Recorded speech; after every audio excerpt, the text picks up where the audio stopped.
Anyway, I have to accept it.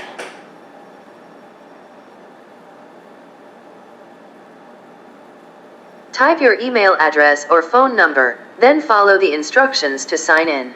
I'll catch up with you once that's done.